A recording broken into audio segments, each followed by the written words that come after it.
आज हम लोग मांग की लोच और मांग की लोच की गणना विधि को देखेंगे। मांग की लोच क्या है? Elasticity of demand. मांग की लोच वह मात्रा है जो बताती है कि कीमत में परिवर्तन होने पर मांग में कितना परिवर्तन होगा। कीमत यदि जिस अनुपात में बढ़ता है तो उससे मांग पर क्या प्रभाव पड़ता है, इसको हम लोग दूसरे शब्द में भी कह सकते हैं मांग में प्रतिशत परिवर्तन।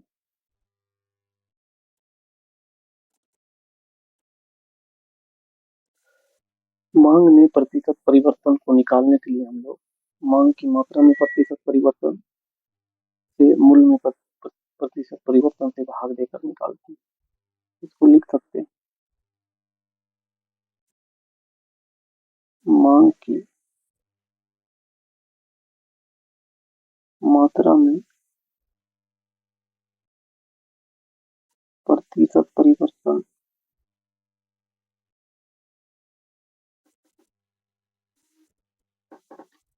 को मूल्य की मात्रा में मूल्य की मात्रा में प्रतिशत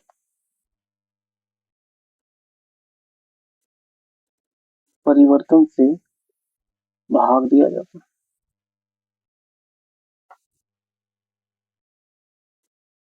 भाग दिया जाता है।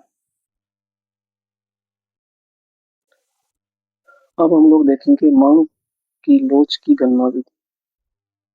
मांग की लोच की गणना विधि पहला आता है प्रतिशत। पहला आता है ज्यामितीय विधि। ज्योमेट्रिक मेथड, ज्यामितीय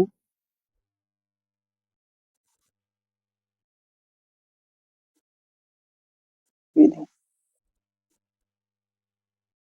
ज्योमेट्रिक मेथड। इसमें क्या होता है, इसका सूत्र है इलास्टिसिटी ऑफ डिमांड को मांग की लोच को ई बड़ा ई और छोटा डी से डिनोट करेंगे।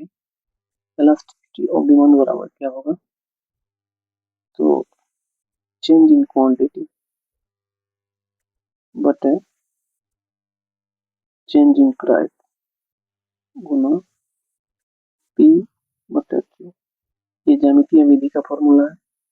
और यहाँ पे क्यू कैसे निकालेंगे, चेंज इन क्यू बराबर जैसे ही मात्रा क्यू से बढ़कर क्यू वन होगा तो क्यू वन होगा बढ़ा हुआ मात्रा और पहले की मात्रा के अंतर को चेंज इन क्यू कहेंगे। फिर चेंज इन पी कैसे निकालेंगे, बढ़ा हुआ पी माइनस पहले का पी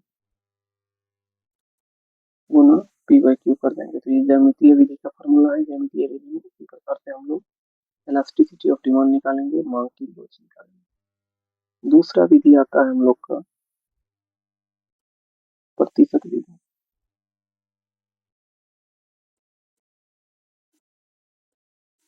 परसेंटेज मेथड। इसका फॉर्मूला होता है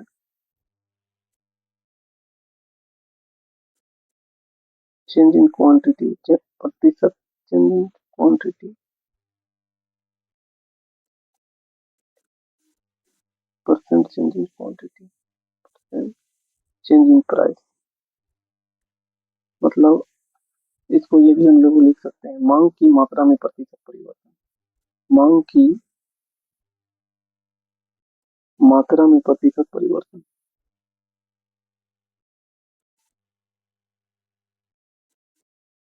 बटे मूल्य में प्रतिशत परिवर्तन।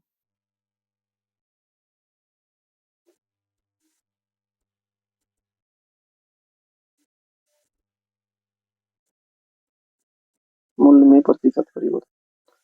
तीसरा आता है बिंदु रेखीय।